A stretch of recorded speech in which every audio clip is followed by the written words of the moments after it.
Manifestation is a big subject, isn't it? Would you agree?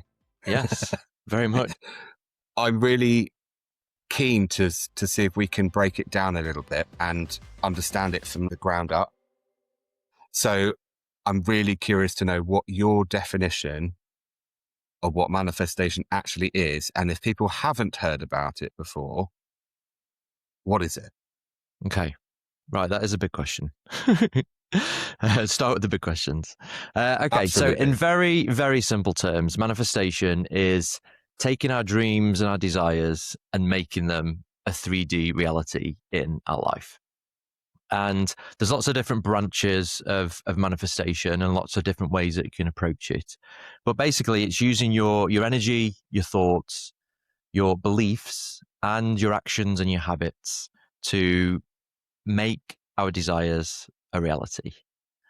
And as I say, there's lots of different approaches. So you can look at it from a sort of more spiritual perspective. You can also look at it from a more sort of practical, everyday perspective as well. And I'm sure we'll get into the different sort of aspects of manifestation as we go through this conversation. A popular entry into the world of manifestation that people find is usually the discovery of a concept called the law of attraction, which was kind of like my introduction to the world of manifestation. So the law of attraction's a little bit more on the spiritual side of things, and it's the belief that our energy attracts situations that match our vibrational frequency. And so the key concept of law of attraction is like attracts like. So if we're thinking positive thoughts, if we're feeling positive vibrations, then we will attract situations and circumstances that reflect those positive thoughts and those positive vibrations. So that's, in a very brief nutshell, what the law of attraction refers to. And as I say, it's quite common for people to discover the world of manifestation through the concept of the law of attraction or the other way around. Okay.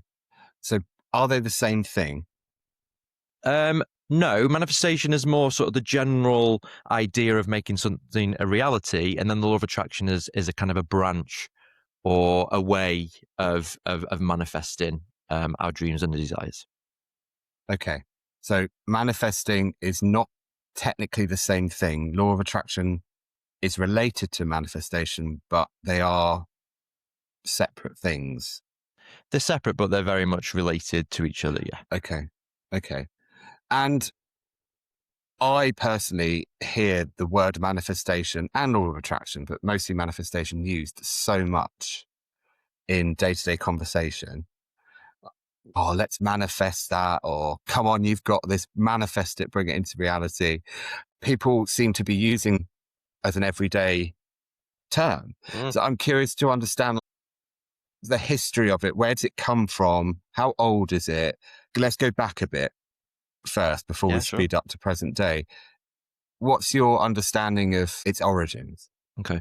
Well, first of all, I think the fact that people are using the word manifest and manifestation more in their everyday language is a really positive thing. But also, I don't think everyone fully understands what manifestation is sometimes. And so people kind of use it quite flippantly without fully understanding the word or the concept. I think, I can't remember what year it was, but I think it was the English Dictionary's word of the year a couple of years ago, manifestation, because so many people are starting to use it, which on the one hand, like I say, is great and is really positive for people like me who are absorbed in the world of manifestation all the time. But I think it's really important for people to do the research and read about it and listen about it and watch videos about it, because it's really important for people to understand that it's not as just simple as, oh, let's manifest this.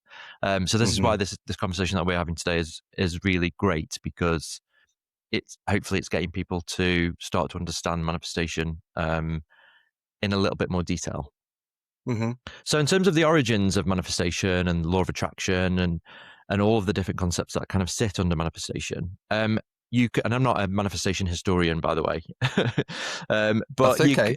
From what you understand, you can trace a lot of the concepts and the theories way back to all of the religious biblical texts that have existed across lots of different faiths and religions. So it really goes back thousands and thousands of years. The core It's old. concepts. It's very old. Yes. It's very old. Um, Okay.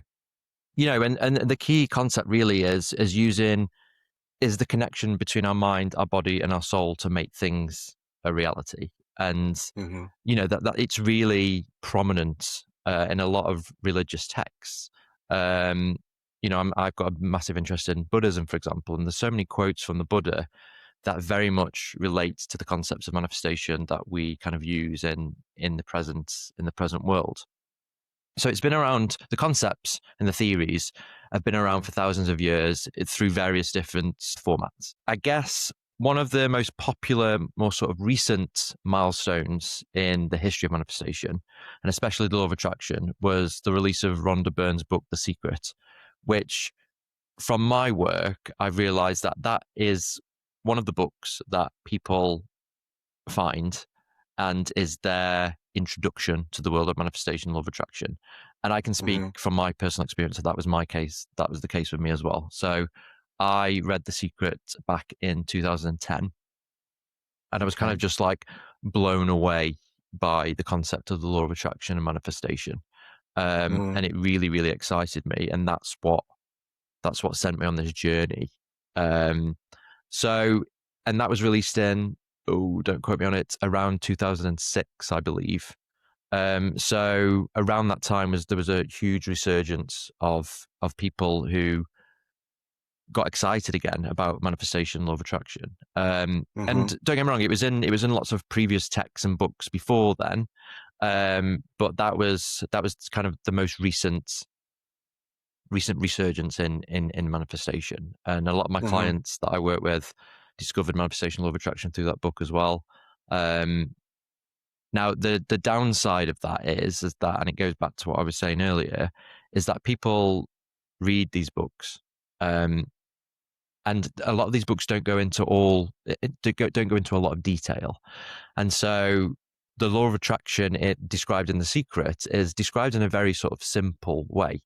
And I've Hmm. discovered over my years of research and practicing manifestation myself that it's not as simple as a lot of these things kind of make them out to be. But it's still a really positive thing, as I was saying earlier, that people are discovering what manifestation is and how it can change their lives. So The Secret was released in, you think, about 2006, and that was responsible for a new wave of interest and curiosity about law of attraction manifestation. But it's actually been in societal discourse for decades, Yeah, or what, definitely. longer than that, thousands of years. But like in like what we can conceive of, perhaps in you know centuries ago, it's always been around. Yeah, It's been totally, there. totally. And it's Mm. the likes of Rhonda Byrne that um, have really pushed it out to the masses, which Mm. is a really positive thing because it can have life changing effects when practiced properly and when understood properly. But you said that it takes more dedicated research and understanding to really get into the finer details of what it actually entails. So they're obviously, like most subjects, there are different levels, I suppose, that you can enter in on. And The Secret brought it to the masses, but it doesn't end there. Like No, there's no, more definitely to not. learn. Yeah, totally. And I can speak from my own personal experience that when I read The Secret, as I said earlier, I got so excited by the concepts of manifestation, law of attraction, and this really strong belief that I can make my dreams and goals a reality and I can really shape my life and be the author of my life. It was so exciting. So exciting to the point where I went on what I call my big manifestation shopping spree and Okay. basically manifested loads of amazing things like job promotions, more money, fancy holidays, nice trips to restaurants. I was living in London at the time. We manifested this amazing apartment that overlooked London, and all these things were really exciting on the outside. But my Hmm. biggest lesson in manifestation is that you can create an amazing external world that looks amazing to yourself and looks amazing to other people. But Mm. the missing part for me was my internal world was completely collapsing to the point which led up to me having a mental breakdown almost 6 years ago. And that for me, that moment in my life was a huge wake up call. For me, thinking, okay, this just thinking positive thoughts and just manifesting all this amazing stuff. Hmm. It's not everything there is to learn about manifestation. Like, there's something else that I need to discover. And what I did discover is that manifestation isn't just about thinking about where you want to get to, it's also about healing where you've already been. And that was such a huge lesson to me. And one that I don't think a lot of people talk about even in today's world. You know, there's a sometimes I think a bit of a misconception with manifestation that it's always about thinking about the future. Like, where do I want to get to? What are my dreams of the future? And don't get me wrong, that's a big, big part of it. And I do talk a lot about that with my clients. As you know, where are we going? Where do you want to go? You can drive the vehicle in your life to wherever you want to get to. But at the same time, we have to acknowledge where we've been and Mm. those really painful experiences that we've been through. Because, and you know, I'm sure we'll get more into this, and especially, you know, from your perspective as a therapist, you know, we we hold on to the emotions and the memories of the past, even when we're not necessarily aware of it. You know, I thought before my breakdown, I thought I'm all good. I've dealt with stuff from the past. I've processed loads of emotions. You know, let's crack on. Let's move forward in life. But then my breakdown happened. And I believe that was a massive slap across the face from the universe saying, no, Hmm. no, no, no, no. Like, yeah, okay, you can go wherever you want to go, but you've still got loads of crap to deal with from the past. And so my take on manifestation and what I'm really keen to get across to whoever's listening to this and my clients and the people that I work with is it's a real balance of getting really excited for the life that you know you can lead and create, but also we have to also acknowledge those painful parts of life as well, and those challenging, more tricky experiences that we've been with. Because if we don't, they will just keep following us around, and we'll find it really, really hard to find true, authentic fulfillment in life. That's really powerful. It sounds to me like what you're trying to describe is the vital importance of doing the deeper work so that not only can you manifest your dreams, material possessions, and whatever else you may desire, but also this deep rooted feeling of happiness, Mm, internal sense of contentment mhm, and gratitude and joy mhm, that to me sounds far more valuable long term than the ebbs and flows of what may or may not come along in our external environment. But you're right. I don't think people talk much about the inner work that's involved mhm. because we hear a lot about manifesting the houses, the cars, the careers, the partners, the money, but not often about internal peace Yeah. and healing. Mhm. And that to me is the biggest prize in manifestation Hmm. is that deep feeling of peace and feeling of being in alignment with your true authentic self. Like those are what we should be heading for. Um, Hmm.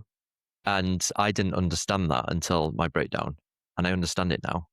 I understand that manifestation is it's more about the feeling of how you feel about yourself and your place in the world Hmm. rather than the stuff that we have.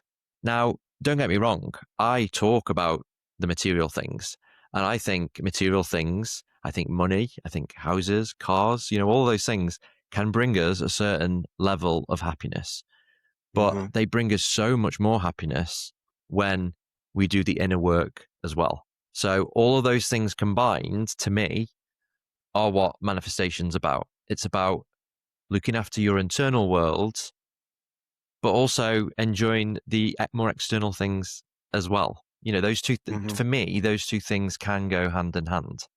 You can Hmm. enjoy the material things whilst also on a healing journey. So for you, you knew about The Secret and manifestation before you experienced your emotional turmoil, and that I think you described it as a breakdown. Mm. So, how did you discover it initially? What was going on in your life? Tell me a bit about your story and how this came to you. Okay. So at the time, I was, as I said, living in London. I was working in the film industry. I always say that, but then it sounds really more exciting than it was. I was a data analyst for Paramount Pictures. Okay. So I was working at a computer, looking at spreadsheets of the sales of DVDs and Blu-rays. That is showing my age now because that's when DVDs and Blu-rays were popular.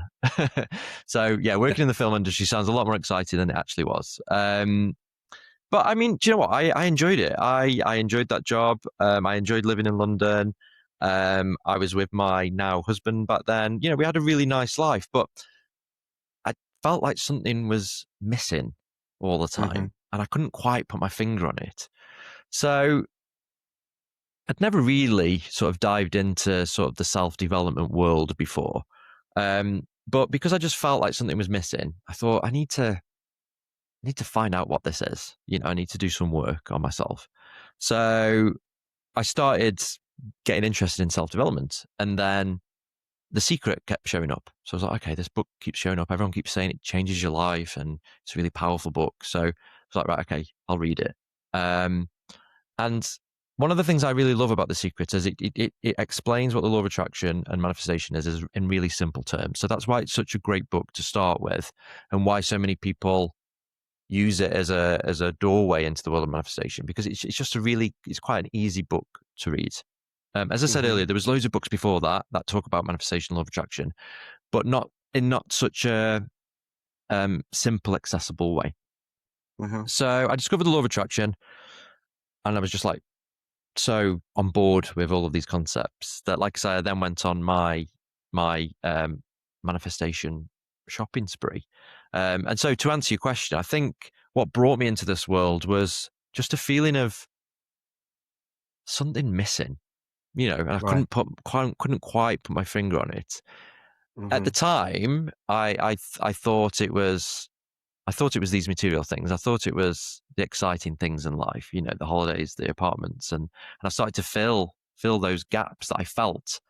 Um, Now I think what I was looking for was an understanding of who I am, understanding my values, understanding my authenticity, Hmm. um, understanding kind of who I'm meant to be. That's what I was searching for, but I didn't know it. I didn't know it at the time, and then that's when I Hmm. believe my breakdown came along, was to stop me continuing down that route, and really giving me an opportunity to take a step back and really start to understand myself on a deep level, because I'd worn so many masks up until that point. I I think on the outside I probably looked quite grounded and sure of who I was in the world, but on the inside I hadn't got a clue. Hmm. And I was so confused and so lost that yeah, it manifested into a mental breakdown. And how did you integrate those emotional and mental struggles into your current, or then bit current, understanding of manifestation? Did you find support? Were you able to understand how to do the healing work, or was that in itself quite a big journey? Well, yeah, it has been a big journey, but yeah, I did reach out for support. So actually, prior to my breakdown, a couple of years prior to it, I did struggle. I've always struggled with mental health. I've always had anxiety. Hmm. I've always struggled with anxiety. And a couple of years before my breakdown, I did reach out to a therapist and start to do some work on my anxiety. And then I started to feel better. So then I stepped away from therapy. Hmm. And then when my breakdown happened, it was a big, as I say, it was a big wake up call and a big sign that I needed to go even deeper with Hmm. with my own healing and with my inner world. And so I reached out to the same therapist actually that I worked with before, and I've been in therapy ever since. So Hmm.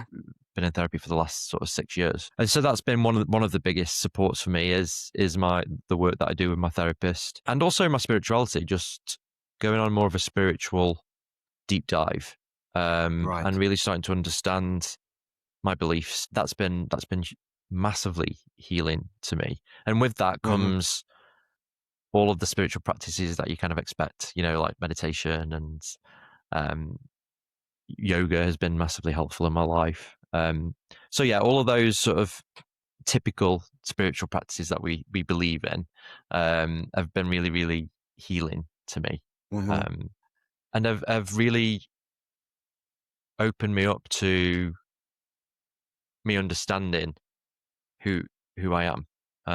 Hmm. And as I say, that was, and I think it's very common, but that's what ultimately led to my breakdown, was me just living for years and years with various different masks on, and Hmm. really hiding hiding myself from the world. That's what I ultimately believe led to my breakdown. Hmm. So therapy in conjunction with your spiritual beliefs, as well as the world of manifestation and law of attraction combined, was was what you were, I guess, integrating. Yeah, definitely, and it's the approach that I encourage all of my clients to take as well. I'm not a Mhm. therapist, um, but I do recommend people exploring therapy alongside the work that they do with me as a manifestation coach. I think the two Mhm. journeys go hand in hand and are very much Right. parallels of each other. As I say, I'm still in therapy, and I don't know if there'll ever be a time when I'm not in therapy. Um, I'm a huge believer that we're never healed and that we're always healing. Right. And I believe that'll be the case for me. I think we find the tools to help us navigate through life, and we hopefully start to feel better. But I believe that there'll always be something from my past that I need to process or work Mhm. on or let go Mhm. of. And so I really strongly believe that therapy mixed with coaching can be a really powerful combination. Yeah. I have quite a few when I talk to prospective clients, they sometimes ask me, "Oh, I'm in therapy. Like, can I also work with you as a coach?" And I say, "Yes." Like, it, it might not work for everyone, but I always encourage people to explore that possibility of working with a therapist and a coach. Um, because for me, my therapist helps me to process what happened to me in the past and helps me process what's happening to me in the present. Mhm. Whereas working with a coach can be really helpful for you to understand where you currently are and where you want to get to. And so the combination Right. of all of those things can be life changing. Absolutely. Is a s- h- do we have to have a spiritual belief for manifestation and law of attraction to be utilized and for it to be successful in our lives? No, but Okay. I do always when we talk about spirituality, I do always challenge people on what spirituality means to them. The word spirituality. And I've really worked on this myself over the last few years to understand what is spirituality. Mhm. Um, and for me, spirituality is very different to religion. Right. For me, spirituality is anything that A brings me home to who I am on a deep, authentic level, and Mhm. B helps me to connect with something bigger outside of myself. Okay. Okay. So, I talked about those spiritual practices earlier, like meditation and yoga, prayer, all of those things. But they aren't, for me, they aren't the only spiritual tools that we can use in our life. A big example for me to kind of explain this is, and if you follow me on Instagram, you'll know this already. I love Mhm. to dance. Okay. I've always loved to dance. And so every now and then I just get a little bit of inspiration, press record on my video, and I dance in my kitchen and then usually post it on Instagram. um, and for me, dancing is an act of spirituality because Hmm. it's taking me back to my core. It's taking Right. me back to who I am. It's taking me back to something that makes me feel alive and connected to who I am on a deep level because I just Hmm. absolutely love music and I love to dance. It just takes me somewhere else. And Yeah. so because it takes me somewhere else, I then start feeling like I'm being supported by something bigger than me, something bigger Mm. than my mind and my body. It transports me somewhere else. And I feel held by something when I'm doing that. So Mm. for me, that's what spirituality is. Something that makes you feel like you're coming home to yourself and something that makes you feel connected to something outside of yourself and feeling loved and guided as a Hmm. result. So Hmm. that for me is the best explanation of what spirituality means. Mm. And being connected to something bigger and being guided, you're saying that you don't have to have a spiritual religious belief or manifestation, law of attraction to work in your life.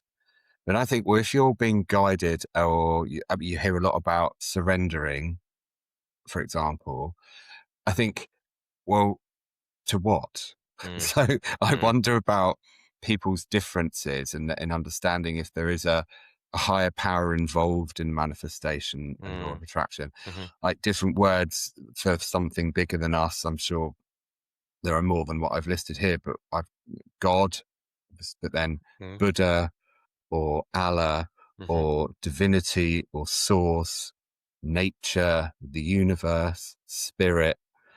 I'm sure there are more. Is that an integral part of manifestation? Like if we're not doing it on our own, we are doing it in conjunction with or in partnership with a force that's of our own understanding bigger than us? mm. Or is that not the case? Okay. Well, first of all, I would say that it's not an essential part of manifestation Right, to have a faith or belief in something bigger than us. right. At the same time, based on my experience and based on the people that I work with, 100% of the people that I've worked with and continue to work with either do believe in something bigger than ourselves Hmm. or want to develop that belief and just haven't quite figured it out yet or figured out Okay. what resonates with them. Mm, And that was my experience. I always remember growing up when I was younger, I just always had a feeling that something was out there supporting me, helping me, guiding me. And it took me so many years to understand what that was. I mm, grew up as a Christian, um, not a devout Christian. I didn't go to church all the time, but I did go to church now and then. And whenever I was in the church, I used to feel a comfort and a support. But at the same time, I felt a disconnect from that particular religion. And so I have really spent these last few years just really understanding what my faith is and what, as I said earlier, right. what spirituality means to me. So Hmm. to answer your question, I don't think it's an essential part of manifestation, but I have yet to meet someone that is in the manifestation world that doesn't either have a faith in something bigger than them or at least wants to do the work to understand what that is to them. Right. I suppose my reason for asking is trying to understand where this power to create our own reality comes from. And if we don't believe that it's part of a relationship with something bigger than us, I'm not quite sure how you would make sense of that in your own mind and whether or not there are people out there that think about it in a different way. I'm interested to know your thoughts. Yeah, and I'm sure there are people out there that think of it in a different way, and I guess that's partly the point. Really, is that spirituality, religion, faith, they're all so personal to us that we really have to do the work on ourselves to understand what we feel connected to and what we Right. resonate to. What I would Hmm. say is that since I've developed a better understanding of my faith and the things that I believe in, and the fact that I do believe in something bigger than me, it has brought me so much comfort. Hmm. Um, especially through the challenging times, to feel that you are being guided and supported by something um, is very, very comforting, and it's brought me Right. so much support. Mm-hmm. There's a phrase in the manifestation world that we use a lot, which is co-creation, and it's Yeah. this idea that we are creating our dream lives in tandem with the universe. I refer to my Mm-hmm. connection to the universe, and so yeah, there's a big belief out there in the manifestation world that we're not alone, that we are being supported and guided by something to help us find that route home and to help us come back to who we truly are and what we truly desire in Mm-hmm. the world. There's a lot of we live in a very noisy world, and especially on social media, we get pulled in so many different directions. We're told to believe this, we're told to do that, and it's really confusing sometimes. Not sometimes, a lot of the time. And so to have something to come back to and to have something that you can connect to so that you don't feel alone, but at the same time you're not drowning in all of this noise is Mm-hmm. really powerful and very healing as well. Mm. Um, and so that's I'd highly recommend people spending the time if they haven't already, to just spend the time, understanding what spirituality, faith, beliefs they feel connected to, because once you've got Mm-hmm. clarity on that, for me personally, it's just brought me so much healing and support and Mm. comfort. Mm-hmm. Right. So in terms of the manifestation and law of attraction itself, it's op- open and usable, if that's the right word, for everyone, spiritual or religious faith or no faith. Mhm. So are we manifesting like right now? Like, is it happening? Like, is it automatic? Is it always going on? Do we turn it on and off? Like, what's going on there? Okay. To like help us understand what is going on. Mhm. Okay. Well, yes, we are always manifesting, and that goes back to Right. this idea that we're basically all balls of energy. Okay, so we're always Mm-hmm. emitting a certain frequency, a certain energy out into the universe. And as I said earlier, the key concept of law of attraction is that we attract situations and circumstances that kind of reflect the energy that we're giving out there. And the best way I can Okay. describe that is, when you go into a room or you meet someone for the first time and you just get that funny feeling, you just feel like something's off, and or that Mm-hmm. particular person just doesn't have a good vibe about them. Or it might be the opposite. You might walk past a complete stranger and you can just feel their really vibrant energy. You're like, oh my God, like that. I want to be. I want to be with that person. I want to speak to that person. I want to just be around the energy of that person. We're all balls of energy, and we're emitting an energy every single second of the day. So me and you are both emitting a Okay. certain energy now. Mm. The tricky thing is that we don't immediately attract things back based on our energy. It's kind of like the build up of energy over a certain amount of time. And so this is Okay. why it's really important to um, layer the manifestation process with a healing process to Mm-hmm. start to shift some of that energy that we're holding on to.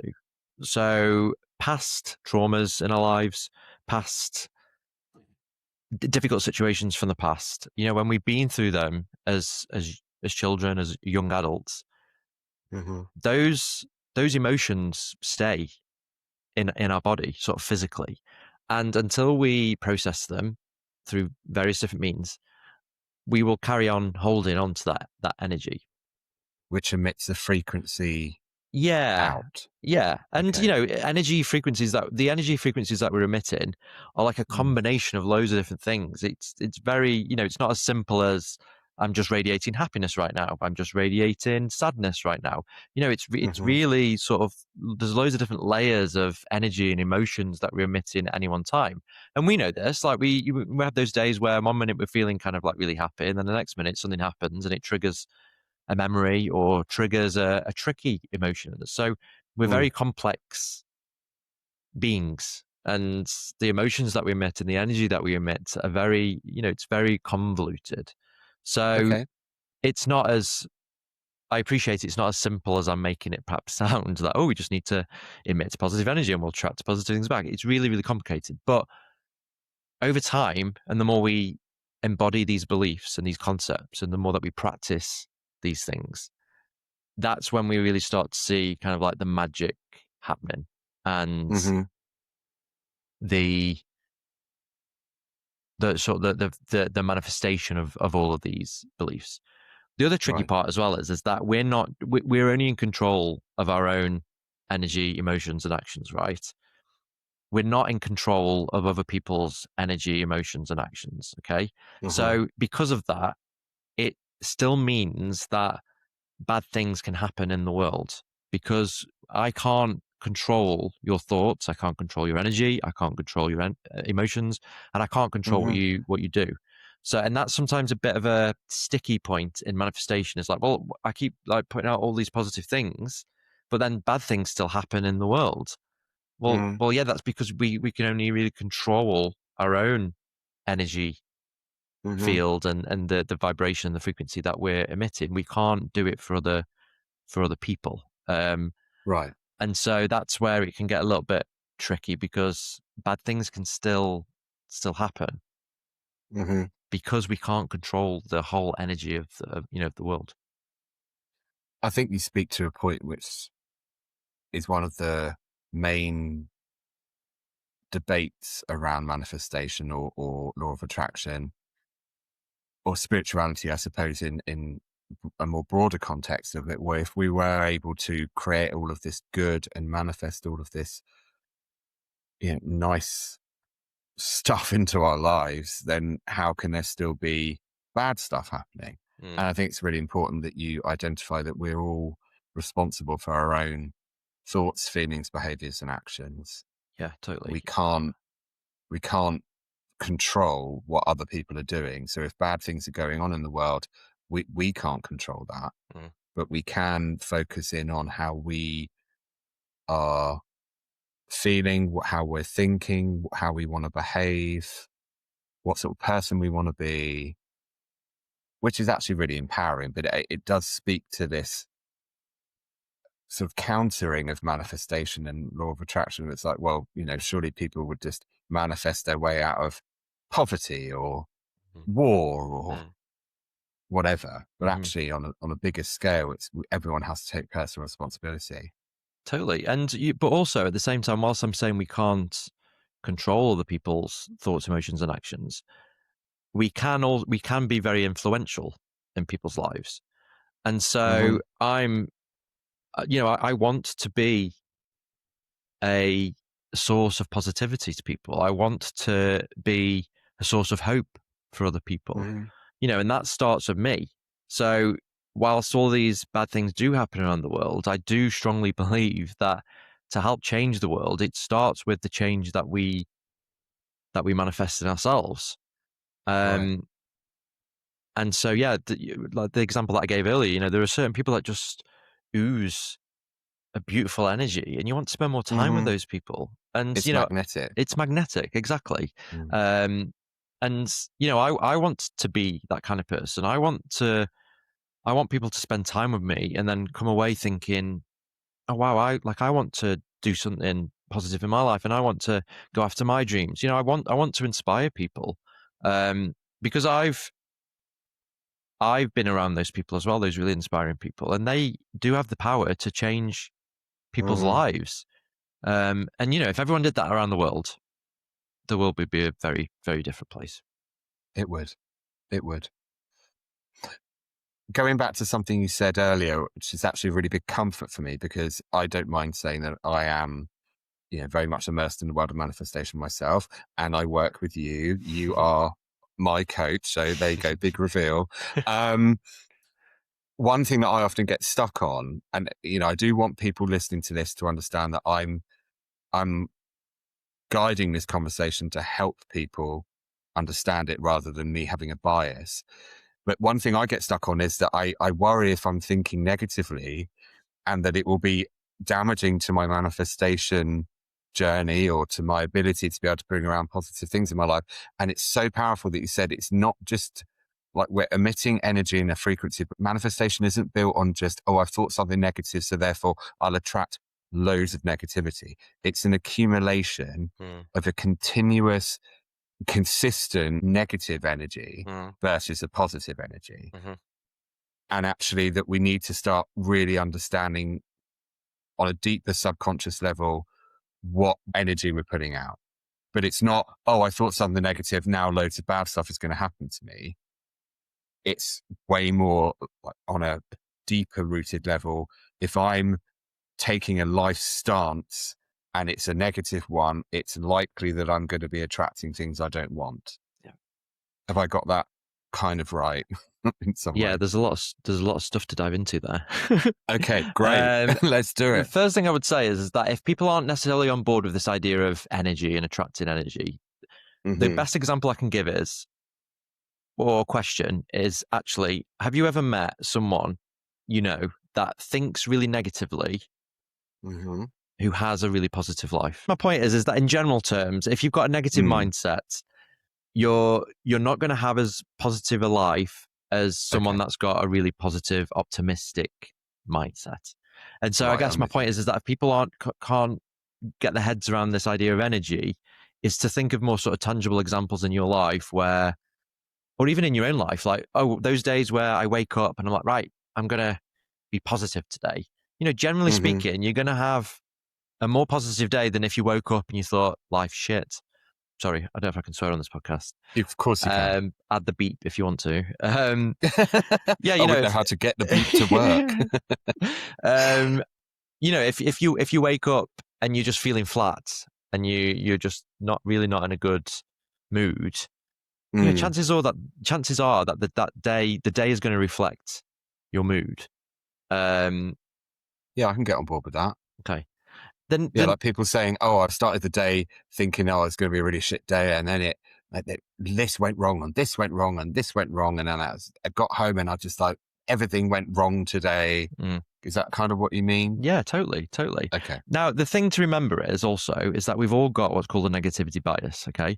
So our mind is much more receptive to negative things in our life. And it goes way back from when humans first started roaming the earth. You know, back then, there was loads of physical danger, okay? They didn't have safe homes. They didn't have alarm systems. They didn't have all of these different devices that keep us safe. And so the brain developed this negativity bias, and it was basically designed to protect us and to keep us safe. So it looks for danger. It looks for anything that might make us vulnerable. It looks for anything that might feel uncomfortable or unfamiliar, because when we're in uncomfortable, unfamiliar surroundings, we get nervous because we don't know what's coming.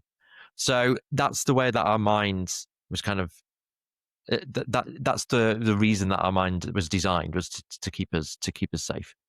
Now, fast forward to now, and our mind hasn't really changed much, and so we're still, as humans, constantly surveying our environments for anything that might cause us pain, discomfort. And I'm not just talking about physical dangers either. I'm talking about being embarrassed or being exposed by someone or feeling vulnerable. You know, all those things feel really threatening to our mind. And so our negativity bias is why people find it so hard to develop a positive mindset, because by default, our mind always goes to the negative to keep us safe.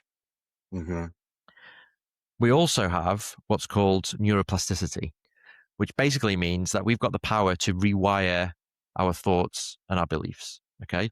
So whilst we might have this negativity bias, we've also got the possibility of rewiring more positive thoughts and training our minds to focus on the more positive aspects of life. So that hopefully gives people a little bit of hope. The other thing I would say is that a negative thought doesn't equate to an instant manifestation. So few. And it's a bit like what we were saying earlier. It's kind of like an accumulation of Mm-hmm. things. We all deal with a range of emotions and thoughts, and I'm not for 1 second suggesting that someone tries to develop 100% positive mindset. Sometimes Right. we do need to be scared. Sometimes we do need to be sad. Mm-hmm. These emotions and these kind of thoughts that we have are all part of the human experience. And Right. I don't want us to lose that, so I still feel sad sometimes, when Mm-hmm. you lose someone, for example, that you're really close to or that you deeply love. That's very, very Mm-hmm. painful experience, so I'm Mm-hmm. not suggesting for 1 second that we try to rewire that into a positive experience. That's a really painful, challenging experience, and we have to go through that, unfortunately. So I think it's really important to remember that negative thoughts aren't always bad. The problem is that we allow these everyday negative thoughts to Mm-hmm. create our habits and create our stories in our Right. head. Right. Those are the kind of thoughts that are really problematic, because Mm-hmm. our mind is designed to, as I say, keep us safe. And part of that is to keep us stuck. And this is one of the reasons that people get so frustrated when they're stuck, because they're like, why? I feel so stuck. Why can't I just move forward in life? It's because on a really subconscious level, your mind doesn't want you to move forward in life. Your mind doesn't care about your dreams or your goals.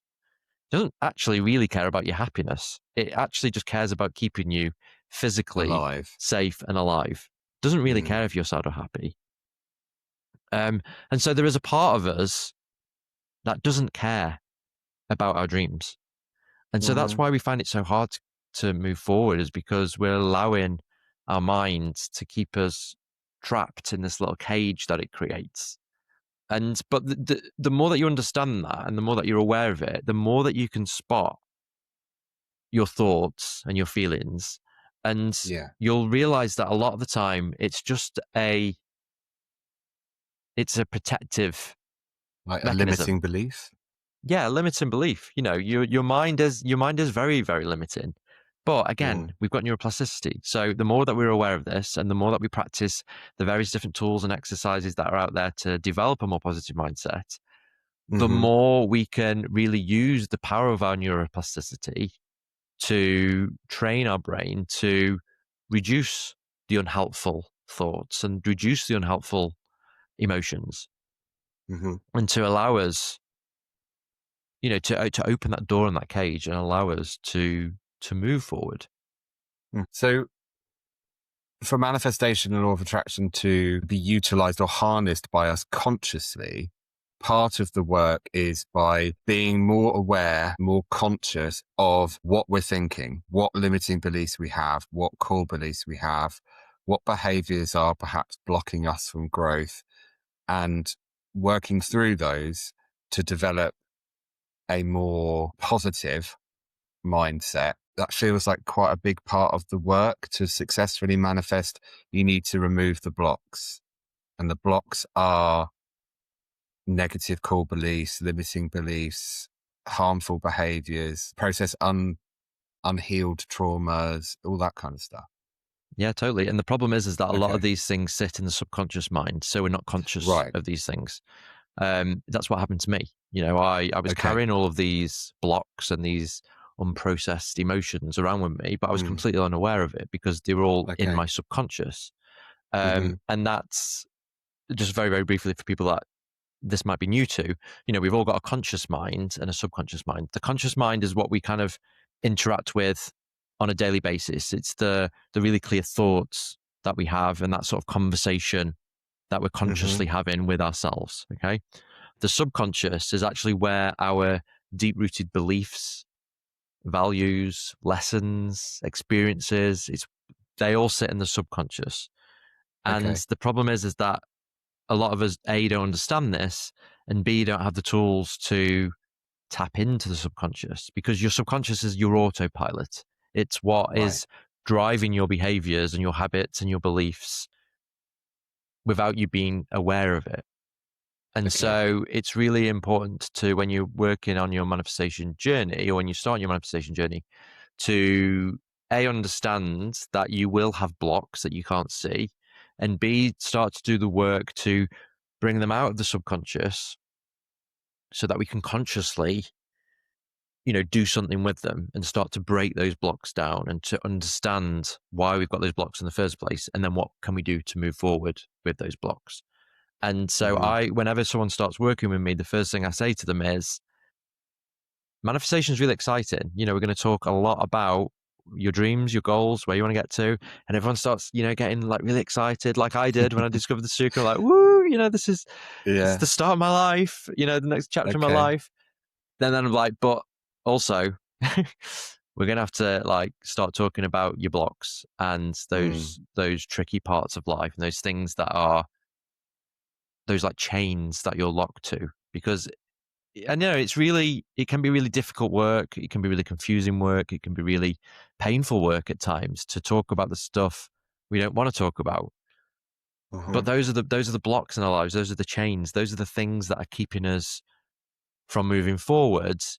Even like I say, if we're completely unaware of it. And so I always say the first step to change is awareness. It's about Okay. being aware of what is Mm. currently holding you back in life. And Yeah. I think that's where a lot of people fall down. A lot of people see the word manifestation and hear all these really positive manifestation stories.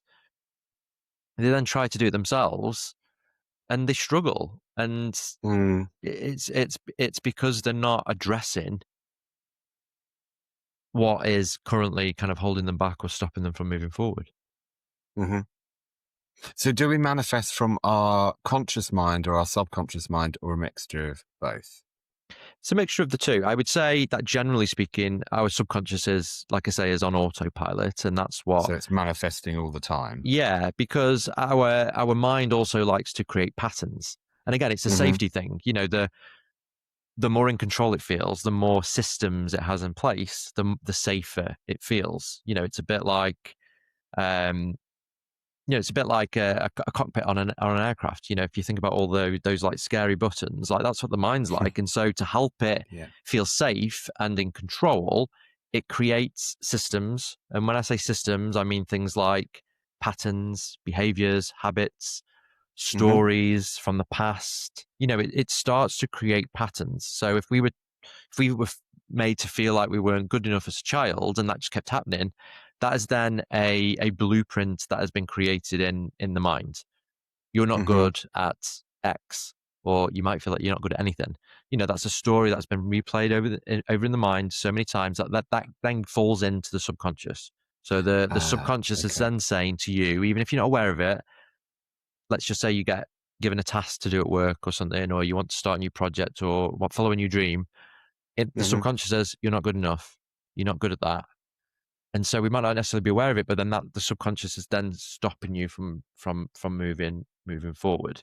Like I say, it's Right. you need to use both parts of the mind to help you move forward. So you need to consciously go into the subconscious, bring that Hmm. thought out into the conscious world, Yeah. do some work with it, break it down, And then reframe it. send it back into the Yeah. subconscious again. And then but also consciously keep replaying this new thought Ah, so that okay. eventually that new, more positive, productive thought then starts moving its way into the subconscious. So then you don't have to, so then eventually you don't have to consciously think of that new positive thought. That's why so many people bang on about affirmations and subliminals and all these different tools that we Okay. talk about in the manifestation world, because they work. Because the more that we repeat something, the more that we repeat a positive thought and genuinely believe in it as well. That's the key thing. You can't just keep saying, I'm good at that, I'm good at that, I'm good at that. And if you don't actually believe it, then it doesn't make that thought very powerful, and it makes it a lot harder for it to then be stored in the subconscious mind. You've really got to Okay. believe in the process. You've really got to wholeheartedly believe that these new positive thoughts that you're developing are true to you. Which Um, takes work, it I takes work, guess. it takes time, and it takes patience as well. Mm. Mm. So for people out there that might be thinking, oh, this is so interesting. I've never really thought about manifestation before and I want to try it. Like, how would you guide somebody to experimenting with this world and not setting them up to fail or give them reasonable steps to follow so that they can build a healthy expectation. Does that make Okay. sense? Yeah, definitely. And also, I just want to, I appreciate that what we've been talking about today so far, there's a lot to it, and it can be Yeah. quite overwhelming to hear Hmm. conversations like this, because you just think, where the hell do I start with Where this do I sort of stuff? start? Yeah, where do I Yeah. start? The first thing Mm. I would say is, and we've not really touched on this, but one of the key concepts of manifestation is to get really clear in terms of what you want. If we're not really clear on what we want and we've got like quite a confusing vision of where we're heading, then similar to what we were talking about earlier, the mind is like, whoa, this is confusing. Don't know where to go with this. Don't know how this is going to Hmm. happen. And so it just shuts it down. So the first thing I would do is get into a really good habit of writing down exactly what it is that you want to manifest in your life. What do you want to bring or call into your life? And Okay. if this does all sound a little bit overwhelming to you, just get clear on one area of your life. You don't have to describe your whole life. People talk a lot about vision and vision boards, and it's got all this stuff on there, and it relates to your whole life. If this is all new to you, just start really small. Pick an area of your life, might be relationships, career, finance, hobbies, Hmm. whatever it is. Just pick an area of your life and get really, really clear on what it is that you want to call into your life in that particular area. Hmm. Then I would start to get them to sort of reflect on their thought process whilst trying to make this particular goal or vision a reality. And journaling has been massively helpful in my life. And it's been helpful for a number of reasons. First of all, it helps you to spot these limiting beliefs that keep popping up and start you to become Hmm. more conscious of the subconscious. Um, Okay. it also, it's just really powerful, sort of having that physical act of writing something down is very, for me anyway, it helps me to sort of release my thoughts and release my emotions so that they're not getting stored inside me and inside my body. Hmm. So once you've got really clear in terms of what you want, then start recognizing your blocks and your limiting beliefs and your thought patterns, and really then start to challenge those thoughts and start to rewire your brain with more positive, productive thoughts that are going to help you move towards your goal or your dream. Okay. Yeah. I would also really encourage people to start to take inspired action. Um, you can't manifest your dream life. You can't manifest change in your life if you're not taking action. Okay. Yeah. Sometimes people discover the world of manifestation and become quite passive in their lives. And it goes back to a little bit of what we were talking about earlier in terms of being supported by something bigger than ourselves. We Hmm. we kind of think, right, I've told the universe what I want. They're going to guide me. They're going to help me. And yeah, that's true. But going back to what I said earlier, this is a co-creation process. Okay, so when you feel inspired to take action, um, when you feel a calling or that feeling in your gut that, oh, this is something that I should do, you've got to get really, really good at just doing it. Okay. And it's hard Hmm. because the mind steps in there straight away and will start to self sabotage or start to convince you that, no, no, no, don't do that today. Do it on Monday. Because, Ah, Monday's yeah. a better day to Classic. start stuff. And then you get to Monday, you're like, Classic. Yeah. we're nearing the end of the month. Let's put that goal into the next month. And then before you Yeah. know it, you've put it into the next year, you've put it into the next decade, and it never gets done. Yep, I know So it well. you've got to get really good at doing things that feel uncomfortable Right. and feel that you are being pushed outside of your comfort zone. I know it's the Hmm. cliche, do things that put you outside your comfort zone, but it's a cliche because it's true. Because Right. our mind will by default stop us from doing pretty much all of the things that we want to do in our lives. Hmm. So you've got to get really good at when you feel that urge to take action, just do it. Okay. So if anyone's listening to this now and this is kind of like feeling, if you feeling that you can relate to what we're talking about, Mm. I'd really encourage you to write something down that you're going to do this week and just do it. Okay. Right. Um, and it's really powerful because it's starting to send a message to your mind that you have autonomy in your life. A lot of the time our mind runs the show. But there's other aspects of us. There's a soul, and our soul is crying out for us all to do the things that it knows will bring us true fulfillment and happiness. You know, our soul Mm-hmm. is that really wise part of us that knows exactly who we are and knows that if we do the things that it's guiding us towards and asking us to do, it will bring us so much joy and happiness. It's our minds that's the problem. And most people listen to their minds. They're not listening to the combination of the three parts of us, which are the mind, the body, and the soul. Right. So, sorry, I've mixed my answer in there with lots of different other No, that's concepts. good. But yeah, But just it's really tangible guidance for people. yeah, and I think that's the thing is that we've talked, a lot about the spiritual today, and we've talked a lot about what some people might consider to be sort of woo-woo concepts. Yeah. Um, And the skeptics are welcome, right? We yeah, welcome everyone at the table. we do. But what I would say is that we have to balance that the more sort of spiritual, esoteric concepts with the really, Mm-hmm. really practical stuff. And so, three things there. What I would encourage people to do: get really clear on what they want, write it down, start the process of recognizing those unhelpful thoughts, start to write those down, release them, start to challenge them, start to create new thoughts and new beliefs, Mm-hmm. and keep doing that. Just keep doing it. And then when you feel the urge or the inspiration to take action, try not to overthink it too much and just do it. And what I would say as well is that when I say action, they can be big or small steps. I talk a lot with my clients about micro steps. What is the next small step that you can do that you feel safe and Mm-hmm. comfortable to do? Just focus on that, because the more that we do that, the more we're sending a message to the mind that I I can do this. I can take action towards my goals and dreams, and it's fine. I'm still safe. So it might be something like, I don't know, if you're looking for a new job, but you're kind of like scared to move forward. The next micro step could be just register for Indeed or one of those job Mm-hmm. hunting websites, job searching websites, whatever they're called. That's the next micro step. Just set up a profile. That's it. Just do that today, and then tomorrow, Mm-hmm. challenge yourself to, okay, the next micro step is to fill in my profile. Do that, and just keep building away, because quite often we think of what we want, we see this huge mountain to climb in front of us, Mm. and we just think, "Do you know what, I'm not going to bother." Whereas actually, if you just kind of look straight down and just think, okay, what's the first step that I need to take?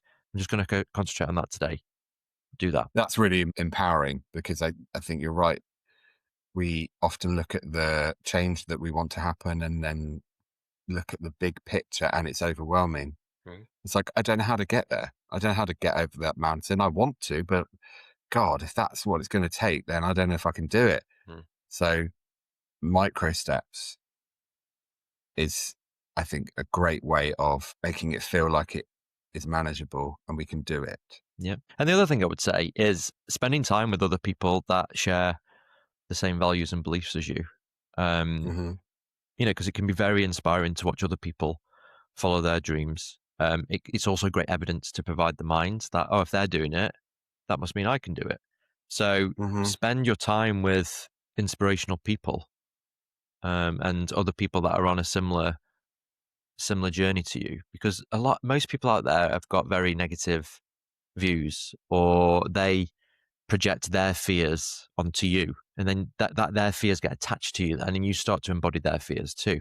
Whereas actually, if you can surround yourself with people that are really uplifting and Mm. that inspire you and help you believe in yourself and believe in your dreams, you start to embody their energy and their beliefs.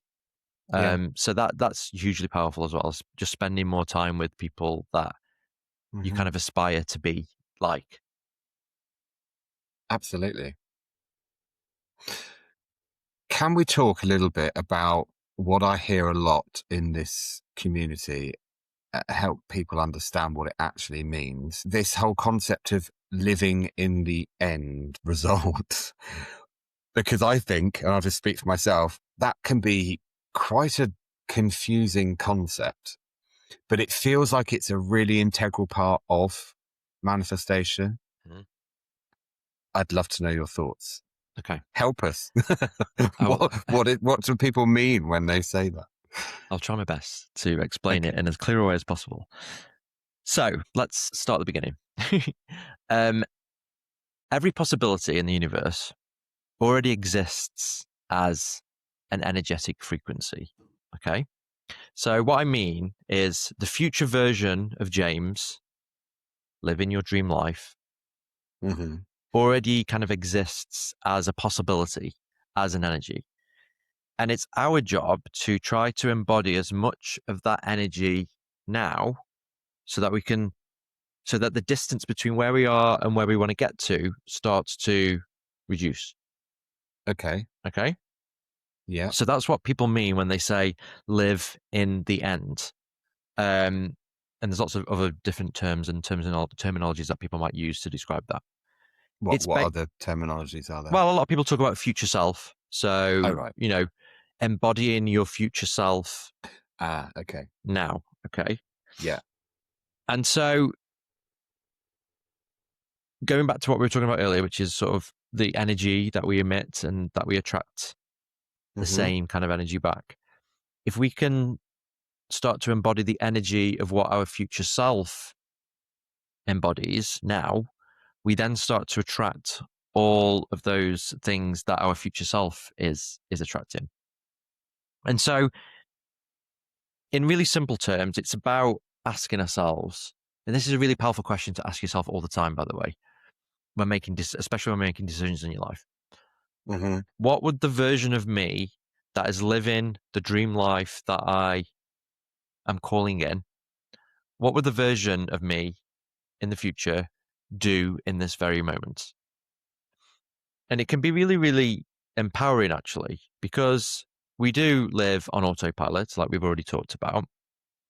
And to break out of that autopilot mode, we really have to start to question what would the version of me that is already living my dream life, what would they do in this moment? So it might go Mm-hmm. down to the simplest thing of, let's just say you want to work on your body or work on your fitness and your health, and you're procrastinating, you come up with excuses not to do something. Mm-hmm. That moment where you think, oh, should I go to the gym tonight? Before your mind kicks in and sort of gives you a reason not to go to the gym, ask yourself, what would the future version of myself do?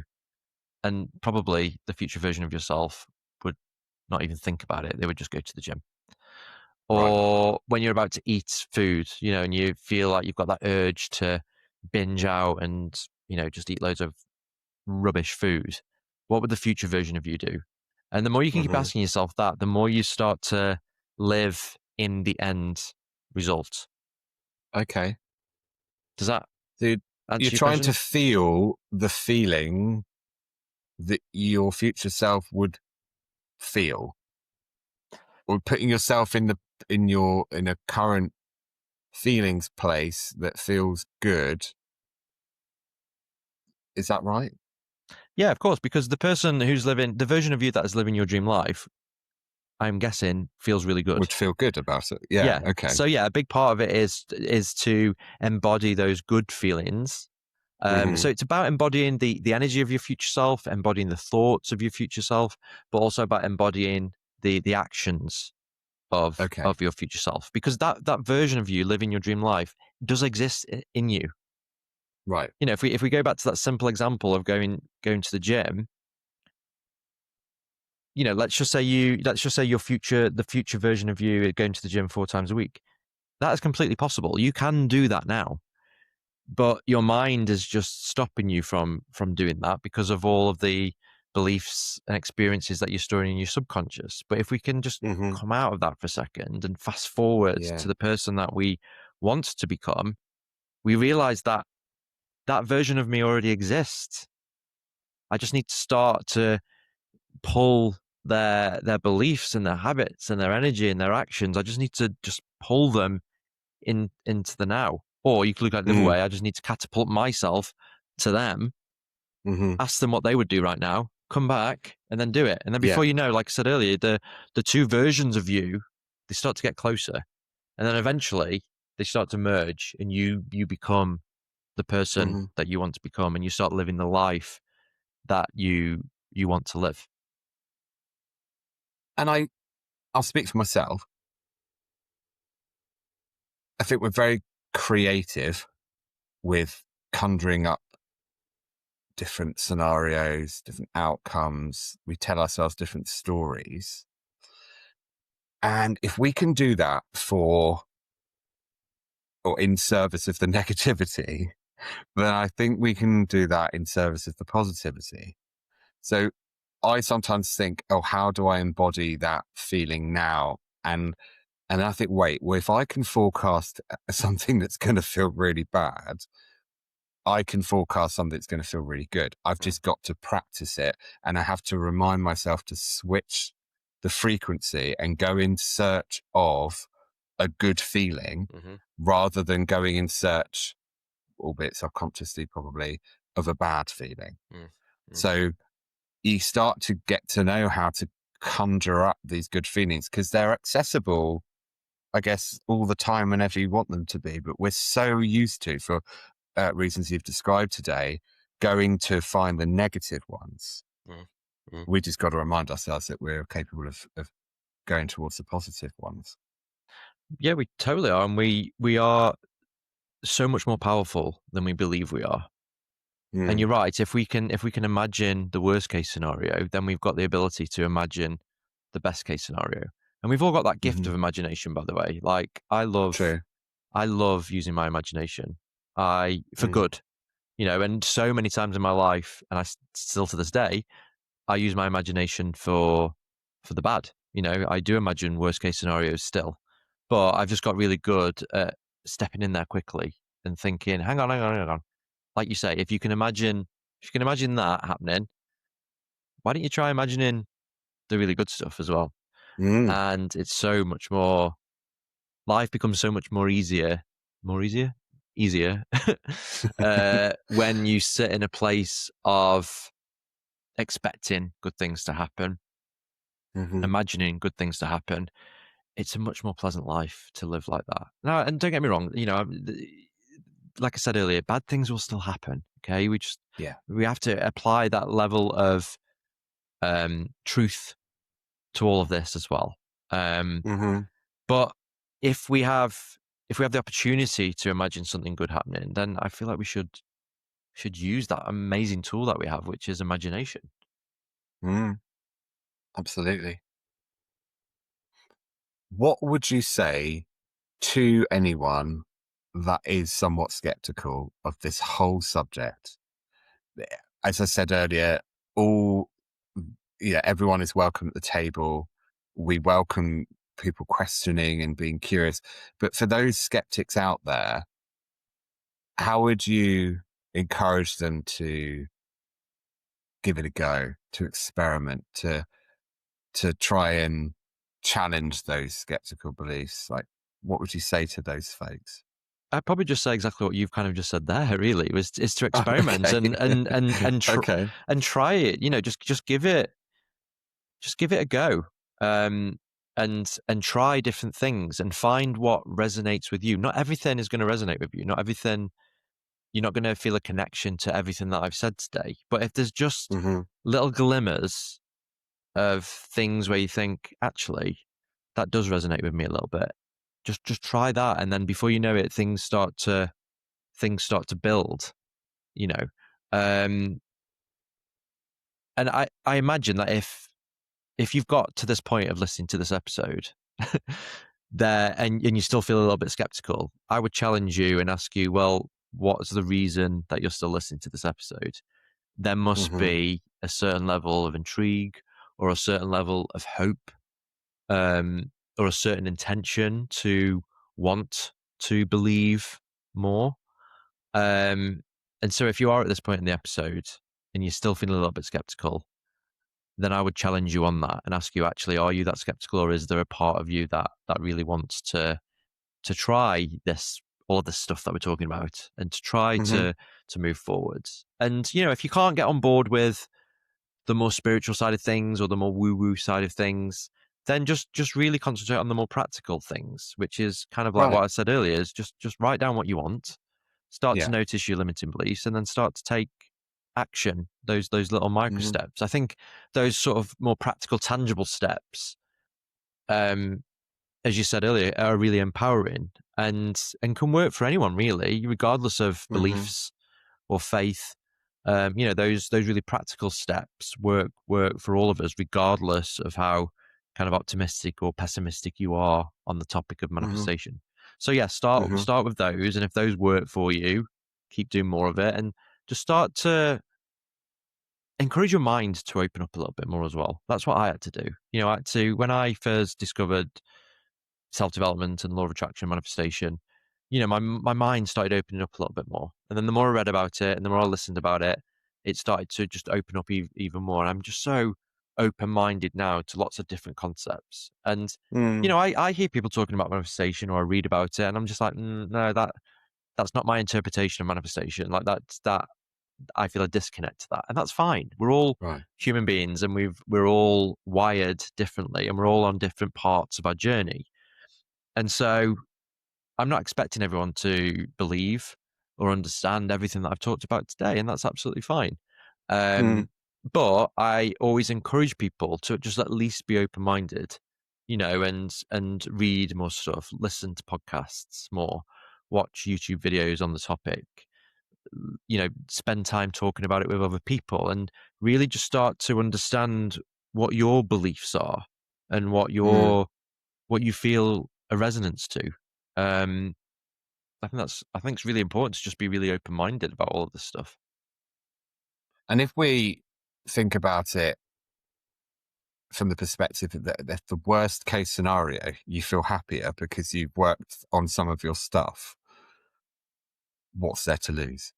Exactly. There is absolutely nothing to lose than in practicing everything that we're talking about today. Mm. Um, I believe that everything I do as a coach and everything that you do as a therapist is only positive, positive stuff. Hmm. And um, if the opposite applied, if I was telling people to be pessimistic and to think and feel more negative, Yeah.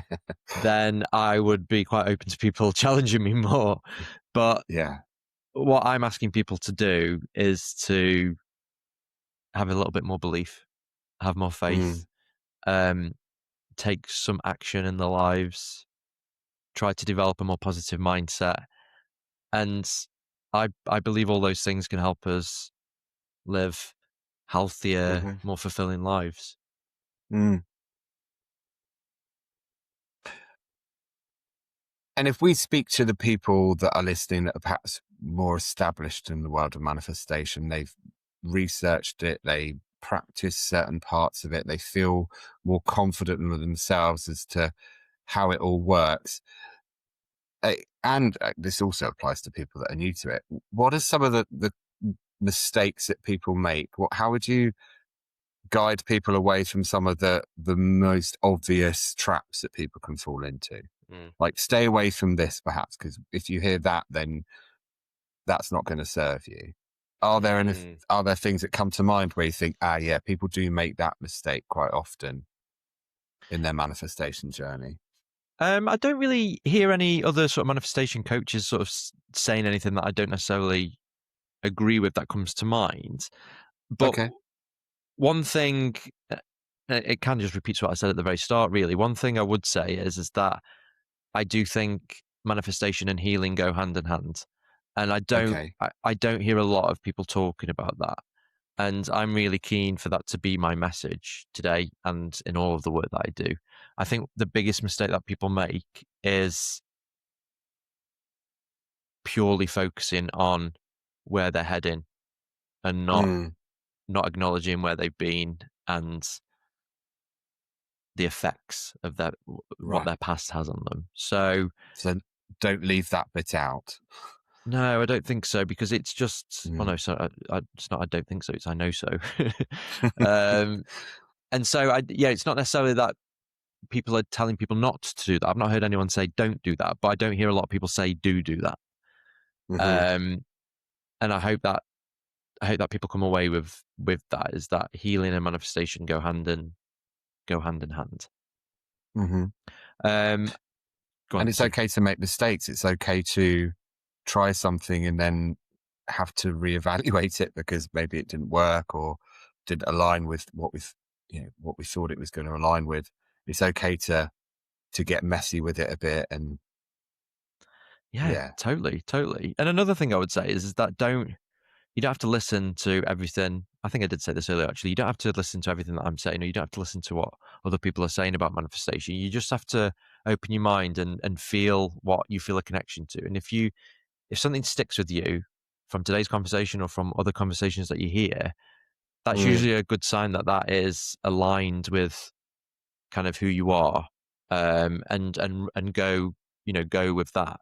Um, so yeah, again, I don't hear many sort of other coaches sort of saying that, in terms of, you don't have to believe everything I say. It's just about you discovering what works for you, and taking bits from different people and building up mm, your own narrative. That's what I've done. You've mhm. got so many books behind me, as you can see. I read stuff, I listen to things, and some things I disregard, but other Mm, things I'm like, right, I'm going to start applying that to my manifestation practice. And that's the other thing as well. Like, this is a practice, this is a lifestyle we're talking about here. Okay, something that you're gonna hopefully apply to the rest of your life. This is going to be with you every single day for the rest of your life. And so it's okay mhm. to tweak it here and there. It's okay to change it. It's okay to, do you know what, that's not working for me anymore. I'm not going to do that. I'm going to do this instead. So constantly reevaluating what's working for you in your life and on your manifestation journey. Mm. I know myself that I can be somewhat impressionable, and when I'm excited about a subject and I immerse myself in that world, I will find it sometimes quite overwhelming and disorientating because I then take on what people are saying as truth with a capital T. And then I think, well, oh, hang on, I thought this was true. No, wait, now they're telling me to do this. Oh, no, that must be true then. So, yeah, that's important. You can take the parts that resonate with you Mm. and integrate those into your own internal philosophy or framework rather than feeling that you've got to fit yourself into other people's experiences and you don't have to to understand or take what everyone's saying. You can leave the parts that don't make sense. Yeah, totally. And if anyone ever experiences that, by the way, you just feel a little bit overwhelmed, like, whoa, there's a lot of stuff going on here, and I'm being pulled in different directions. You might have even felt that in this conversation. What I would suggest is just take a bit of a pause from Mm, consuming stuff like that. Um, Spend a bit of time in your own thoughts and write down what you believe, what you've been taught so far, which parts you do feel a connection to and you do feel will help you. Just write the process down and just stick to that hmm process for a while. It's very inspiring to listen to people's stories and their understanding on things. But you're right, sometimes, and I'm the same, I'm be like, oh, what they just said there sounds really good. Let's do that now, and let's do this now. And Yeah. before you know it, you like you say, you're just being pulled in loads of different directions, and you're not really moving Mm, forward because you're just being pulled in all different directions. So yeah. I'm also a strong believer in, we already know a lot of the answers to life. We just don't, we're just not aware of it, or we might be scared to dive deeper and do that work. But I believe that we all know what we should be doing with our lives. We all know how to manifest our dream lives. And it goes back to what I was saying earlier. We've all got a soul. Like, that part of us is so wise. It's the part of us that has no ego. We don't care what other people are hmm doing. We don't care what other people think of us. I Mm, know who I am. I know that this is what I want. And I know that I've got the capabilities to go out and make it a reality. We've all got access to that part of us. Um, but a lot of us are not aware that we've got access to it, or don't have the tools to access that part of us. But yeah, I do believe that we all have the answers to the questions that we ask ourselves in life. hmm So we're tapping into an inner wisdom a part of us, the soul part or a higher self part, or really authentic part that knows. Yeah, But definitely. maybe it all gets very much lost in translation, Yeah. and we forget. Yeah, we do. Or we just, as I say, we don't have the tools to actually connect. And a part of it is just literally turning down the noise on the world.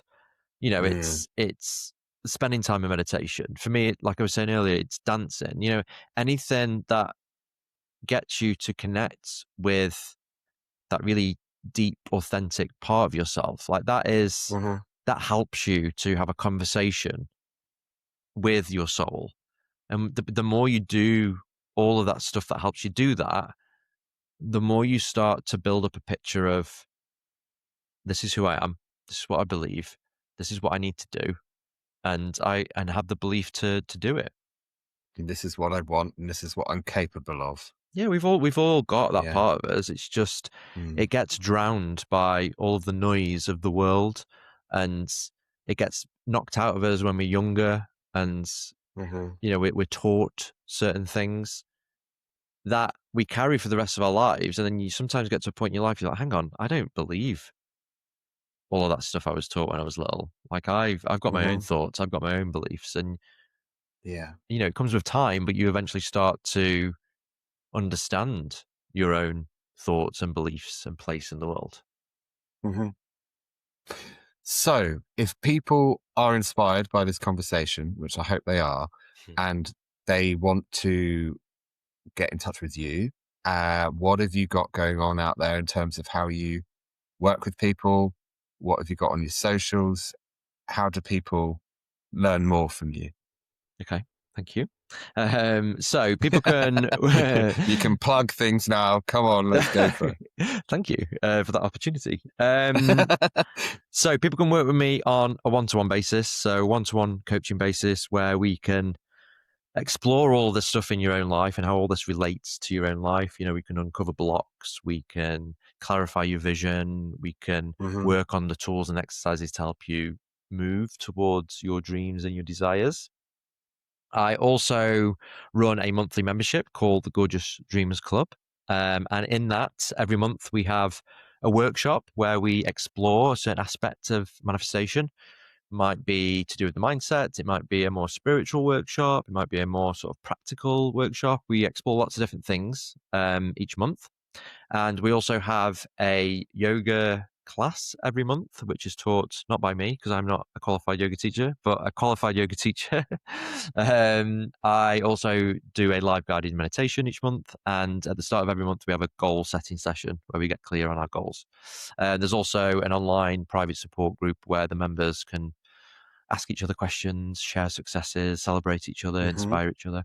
All of that's online. And so that's my monthly membership called the Gorgeous Dreamers Club. And on that note, people can find me on Instagram with the profile handle Gorgeous Dreamers Club. And Okay. you can also find out about me on my website, andydowns.com, where you can find out lots of information about my one-to-one coaching and also my Gorgeous Dreamers Club monthly membership. Okay. And you're also on Instagram, you post Yes. So on yeah. socials? So my handle Okay. on Instagram is Gorgeous Dreamers Club. Oh, okay. I I'll make sure that's in the show notes as well. and my But website, what andydowns.com. website, andydowns.com.